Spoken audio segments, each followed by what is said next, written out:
Les genres masculins et féminins font sûrement partie des grammaires qui créent la plus grande confusion chez les étudiants. Parfois, certains bloquent parce qu'ils cherchent à se souvenir d'un genre d'un nom précis. Mais alors, comment faire pour différencier un nom masculin d'un nom féminin? Est-ce qu'il y a une logique ou est-ce que c'est juste aléatoire? Je suis Michel, ton professeur, et dans ce nouvel épisode de Dans la salle de classe, je vais t'aider à faire la différence entre les genres masculins et féminins, puis on fera quelques exercices pour pratiquer tout ça. Si pour l'instant c'est très flou dans ton esprit, fais-moi confiance, à la fin de cette vidéo, tu y verras beaucoup plus clair.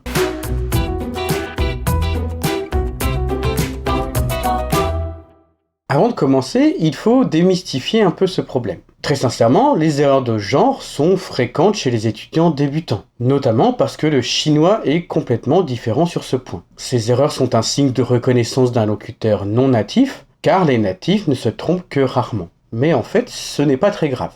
En tout cas, ce n'est pas aussi grave que tu le crois. Je dirais même que quelques erreurs de genre ne signifient pas que ton français est mauvais. J'ai déjà entendu des étudiants de très haut niveau faire des petites erreurs comme ça. Toute leur grammaire était parfaitement fluide, leur vocabulaire riche et précis, leur message percutant et convaincant. C'est juste que parfois ils disaient un table ou une fromage. En tout cas, cela met en lumière un principe qui me semble absolument fondamental. Si ta petite erreur ne semble pas créer de confusion chez ton interlocuteur, tu peux être satisfait. Ça ne veut pas dire que ta phrase est parfaite ou même bonne. Juste qu'elle est satisfaisante pour continuer à discuter. Mais attention, il ne faut pas se reposer sur tes lauriers. Faire une phrase compréhensible avec plein de petites erreurs n'est pas un objectif à atteindre. Il faut plutôt que tu vois ça comme un minimum acceptable en attendant de pouvoir faire mieux. Dans un contexte d'examen, ça serait une note de 50 ou 60, pas de 90 ou 100.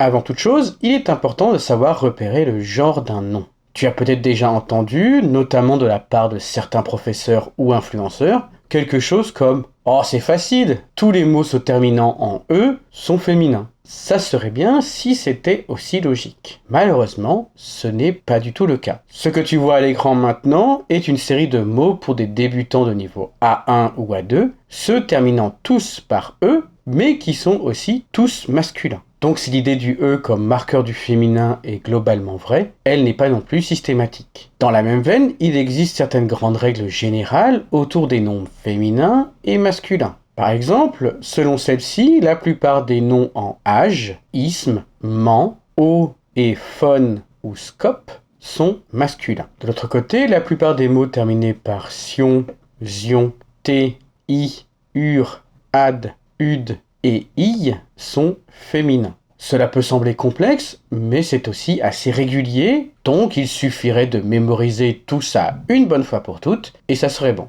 Très sincèrement, je ne conseille pas vraiment d'utiliser cette méthode. D'abord, la liste des terminaisons possibles est vraiment longue, ce qui peut être assez intimidant pour un débutant. Et surtout, plusieurs groupes ont des exceptions notables. Donc même si tu es sérieux et tu mémorises toutes les terminaisons masculines et féminines, tu vas quand même te tromper parce que tu tomberas sur une exception. Donc, pour être le plus complet possible, il faudrait mémoriser les terminaisons et les exceptions. Et en fait, ça deviendrait vraiment ingérable. Même si cela peut sembler contre-intuitif, il me semble donc plus simple et plus pratique de partir du principe qu'il n'existe pas vraiment de logique et apprendre petit à petit, mot par mot, plutôt que de chercher à se souvenir des nombreuses règles et de toutes les exceptions qui les accompagnent. C'est un processus plus long et moins systématique, mais ne t'inquiète pas, j'ai quelques conseils pour toi.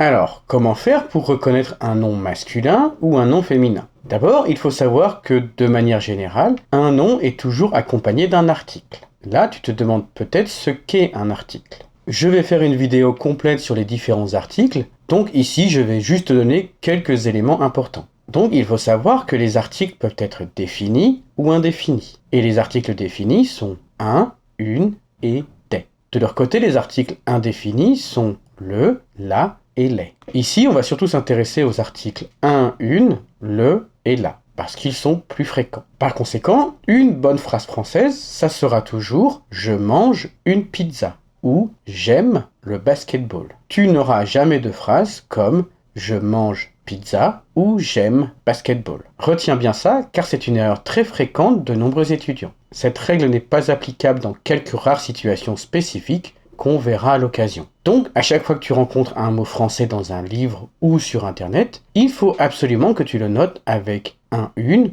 ou le la. Comme ça, tu peux commencer à doucement t'habituer au genre grammatical du nom en question. Et ça sera important quand on commencera à parler des adjectifs. Tu peux choisir l'article que tu veux, ça n'a pas d'importance car ici, on veut surtout noter le genre grammatical. Par contre, si le nom commence par une voyelle, il vaut mieux le noter avec un ou une en raison d'une règle phonétique. Il existe également les cas particuliers de du et de la, mais je les réserve pour une autre vidéo.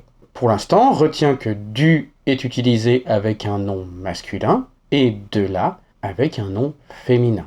D'un autre côté, tu verras peut-être sur internet ou dans les dictionnaires ces deux petites choses, NM et NF. La première signifie nom masculin et la seconde nom féminin. Donc tu peux noter pizza NF ou basketball NM. C'est une façon de faire comme une autre, mais personnellement je ne la conseille pas non plus. Elle a l'énorme inconvénient de séparer le sens du mot et son genre. Dans cette situation, tu vas d'abord apprendre le sens, puis chercher à te souvenir si c'est masculin ou féminin. 2 étapes pour aboutir au même résultat. En revanche, si tu apprends directement le mot avec son article, et que tu sais que un et le correspondent au masculin, et que une et la représentent des noms féminins, alors tu sauras instinctivement que tel mot est masculin, et que tel autre est féminin. De leur côté, les articles les et des sont communs au féminin et au masculin pluriel. Donc, ils ne peuvent pas révéler le genre du nom en question. En un sens, ils sont plus simples parce que tu n'as pas besoin de te poser de questions sur le genre. Dès que tu vois plusieurs sujets ou un nom se terminant par S, tu peux être sûr que c'est du pluriel, et donc que l'article doit être les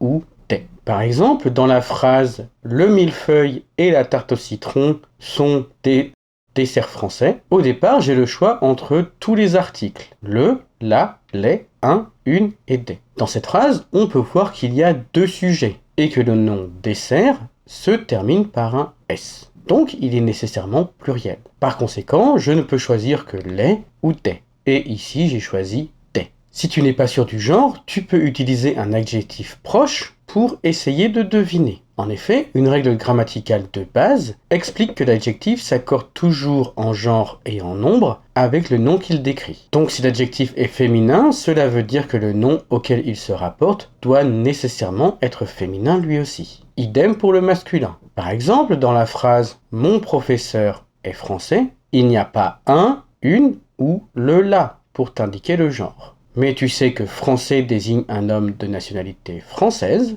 donc tu peux en déduire que mon professeur est masculin. Cette technique n'est pas parfaite, mais dans certaines situations, cela peut t'aider à choisir entre 2 possibilités ou à donner une information sur le sexe de la personne sans avoir à le dire explicitement. Par exemple, dans la phrase « Ma collègue est taïwanaise », grâce à taïwanaise, je peux directement savoir que ma collègue est une femme sans avoir à dire texto « Ma collègue est une femme taïwanaise ». Enfin, certains noms peuvent avoir une version masculine et une version féminine. C'est notamment le cas pour les noms de profession, de nationalité, de gentilé ou d'animaux. Dans ce cas, tu peux retenir cette formule simple. Féminin égale masculin plus E. Par exemple, français va devenir française, professeur sera professeur et chien fera son féminin en chienne. Note qu'en général, l'atout du E final ne modifie pas la phonétique en question, mais cela peut arriver dans certains cas. Pour l'instant, sache qu'après D, F, N,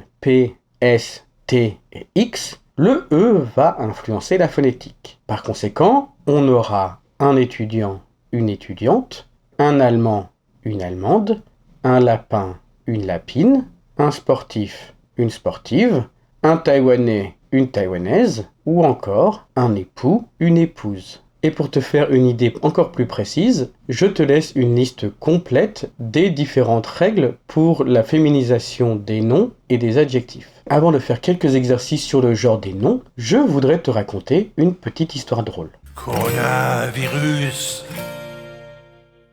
Connard de virus. Dans certaines situations, il peut être difficile de connaître le genre d'un nom, surtout quand c'est quelque chose de nouveau, un mot d'origine étrangère, ou un nom de ville ou d'un monument célèbre. Mais alors, comment faire dans ce cas? Eh bien, on va étudier le sens de ce mot. Par exemple, au début de la pandémie de Covid-19, un grand débat a fait rage dans la presse et sur les réseaux sociaux en France. Doit-on utiliser le Covid ou la Covid? Au départ, les scientifiques pensaient qu'il s'agissait d'un virus, donc ça serait le Covid. Mais quelques temps plus tard, le consensus scientifique s'est établi sur une maladie, donc le féminin était plus approprié. Manque de chance, tout le monde avait déjà pris l'habitude d'utiliser le masculin. Et pour les noms de villes ou de monuments alors? Là aussi, il faut se référer à la réalité décrite par ce mot. Par exemple, Paris est une ville et le mot ville est féminin, donc on dira Paris est belle. Idem dans la phrase Versailles est très grand. Versailles fait ici référence au château de Versailles. Or, château est masculin, donc on va utiliser le masculin. Bref, maintenant retournons faire quelques exercices.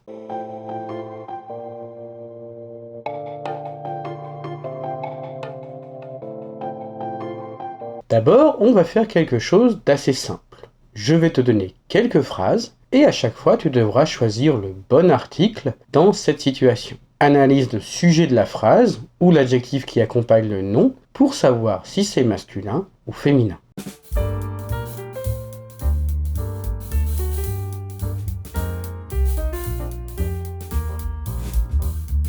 Passons désormais à la correction. À chaque fois, un élément de la phrase donne une indication sur le genre du nom. Dans certains cas, c'est un prénom. Par exemple, pour la première question, Paul est un prénom masculin, donc il faut choisir un. Idem, Sarah est un prénom féminin, donc pour la deuxième question, il s'agit de une. Et pour les questions 3 à 6, l'adjectif de nationalité indique le genre du nom. Donc américaine et française pointent vers des noms féminins, alors que japonais et taïwanais signalent la présence d'un nom masculin. Pour le deuxième exercice, nous allons pratiquer un peu la lecture. Je vais te proposer un texte traitant du petit déjeuner français. Utilise ce qu'on a appris aujourd'hui pour identifier les noms masculins et féminins. Pour l'instant, tu n'as pas besoin de comprendre le sens du texte, juste de repérer les noms masculins et féminins. J'ajouterai la traduction pendant la correction.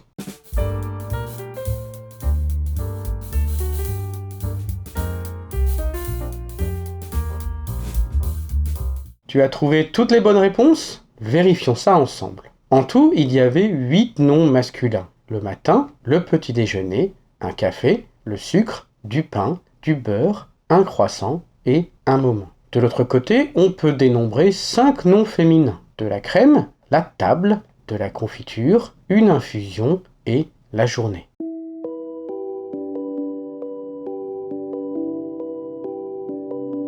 Pour conclure, récapitulons ce que nous avons vu aujourd'hui. D'abord, tous les noms communs ont un genre particulier, masculin ou féminin. Ce genre a une influence sur l'adjectif. Même si certaines personnes disent le contraire, il n'existe pas de règle universelle sur le choix du genre. À mon avis, la meilleure solution est donc d'apprendre le nom directement avec un article comme le, la, un ou une. Parfois, tu peux te servir d'un adjectif se terminant par E pour déterminer qu'un nom est féminin. Voilà, c'est tout ce qu'il te faut pour bien faire la différence entre des noms masculins et féminins. N'oublie pas de t'abonner pour d'autres conseils. À bientôt pour une nouvelle vidéo.